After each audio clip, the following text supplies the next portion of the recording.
சந்திப்பானது நடைபெறுகிறது. இந்த சந்திப்பிற்கு அரியலூர், சென்னை, செங்கல்பட்டு, கோயம்புத்தூர் உள்ளிட்ட மாவட்டங்களில் இருந்து நிர்வாகிகளை வர வைத்திருக்கிறார்கள். அதாவது பட்டியலில் இடம் பிடித்திருக்கக்கூடிய அந்த நபர்களை, அந்த நிர்வாகிகளை வர வைத்து விஜய் நேர்காணல் செய்கிறார். தனித்தனியாக இந்த நேர்காணல் என்பது நடைபெறுகிறது. மாவட்டம் வாரியாக முதலில் நடைபெற்றுவிட்டு அதற்கு பிறகு தனித்தனியாக நடத்த இருக்கிறார்கள். கட்சிக்கு மாநில நிர்வாகிகள் எப்படியோ அது போல மாவட்டத்திற்கும் நிர்வாகிகள் நியமிக்கப்பட இருக்கிறார்கள். தமிழக வெற்றி கழகம் தொடங்குவதற்கு முன்பு விஜய் மக்கள் இயக்கமாக இது செயல்பட்டு வந்தது. அதற்கான தலைவர்கள், செயலாளர்கள், பொருளாளர்கள் என நியமிக்கப்பட்டிருந்தார்கள். அதில் இருக்கக்கூடிய 90க்கும் அதிகமான சதவீதம் கொண்ட நிர்வாகிகள் கட்சியிலும் பொறுப்பு பெற இருக்கிறார்கள். அதற்கான ஏற்பாடுகள் நடைபெற்று வந்தது. இந்த நிலையில் தான் தனித்தனியாக நேர்காணல் நடத்துவதற்காக அவர் ஏற்பாடு செய்திருந்தார்கள். அதன்படி இன்று இந்த நேர்காணல் என்பது நடைபெறுகிறது. இதற்காக விஜய் இன்னும் சற்று நேரத்தில் பனையூருக்கு வர இருக்கிறார். அதற்கு முன்பாக இன்று அந்த சந்திப்பில் இடம்பெறக்கூடியவர்கள் யாருக்கெல்லாம் அழைப்பு விடுக்கப்பட்டிருக்கிறதோ அவர்கள் அந்த பனையூரில் இருக்கக்கூடிய கட்சி அலுவலகத்திற்கு வந்து கொண்டிருக்கிறார்கள்.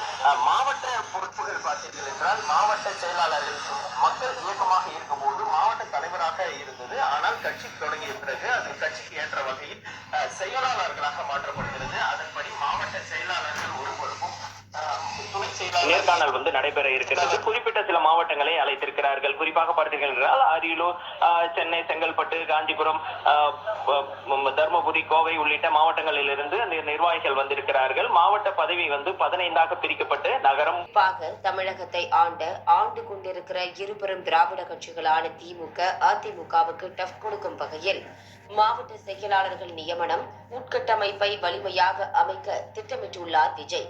அதன்படி 2 தொகுதிகளுக்கு ஒரு மாவட்ட செயலாளர் என்று சுமார் 100 மாவட்ட செயலாளர்கள் நியமிக்கப்பட இருக்கின்றனர். இதற்கான விண்ணப்பங்கள் தாவேகாவின் பனையூர் அலுவலகத்தில் கொடுக்கப்பட்டது. கட்சியில் நியமிக்கப்பட்ட மாவட்ட செயலாளர்கள் மற்ற கட்சியினர் இழுத்தாலும் சென்று விடாதபடி விலைக்கு போவாதவர்களாக என்றென்றும் விசுவாசமாக இருக்க வேண்டும் என்று நினைத்த விஜய் அதனை நிதானமாகவே கையாண்டு வருகிறார்.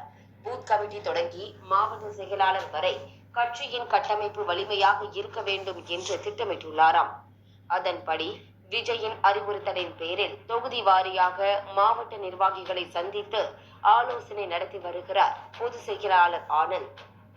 அதிகாரப்பூர்வ அறிவிப்பு என்ற வித்தியாசம் என்று எதிர்பார்க்கப்படுகிறது. என்றால் அவர்களுக்கான அந்த அதிகாரப்பூர்வ யார் யாருக்கு ஒதுக்கப்பட்டிருக்கிறது, மாவட்ட முதற்கட்டமாக தேர்ந்தெடுக்கப்பட்டது யார் யார் என்பது குறித்த அறிவிப்பு இன்று அறிவிக்கப் போகிறார். அதற்காக அந்த குறிப்பிட்ட மாவட்டங்களை சேர்ந்த நிர்வாகிகளை அழைத்திருக்கிறார்கள். அவர்களாம் அங்கு வந்திருக்கிறார்கள்.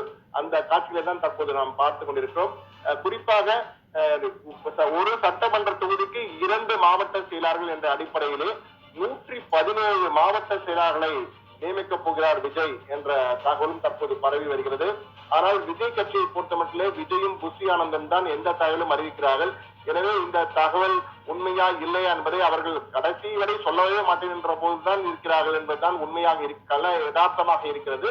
இதுவரை அதிகாரப்பூர்வமாக எந்த அறிவிப்பும் அவர்கள் கொடுக்கவில்லை. ஆனால் இது போன்ற தகவல் தான் தற்போது பரவி வருகிறது. 117 மாவட்ட செயலாளர்கள் நியமிக்கப் போகிறார்கள் என்ற ஒரு தகவல் பரவி வருகிறது.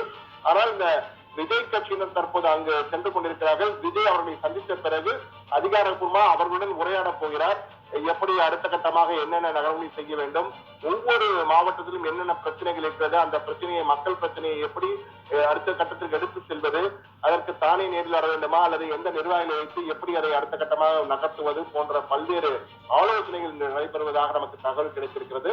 எனவே இன்று பல முக்கிய அறிவிப்புகள் வருவதற்கான வாய்ப்புகள் இருக்கு. குறிப்பாக மாவட்ட செயலாளர் குறித்த அறிவிப்பு, அதிகாரப்பூர்வ அறிவிப்பு இன்று விஜய் கட்சியிலிருந்து வெளியாக வாய்ப்பு இருக்கிறது. கள அரசியல் பணியை புறக்கணிக்கக்கூடிய ஆரம்பித்து 1 வருடம் நிறைவடையக்கூடிய ஒரு சூழ்நிலையில் முதற்கட்டமாக இன்று அந்த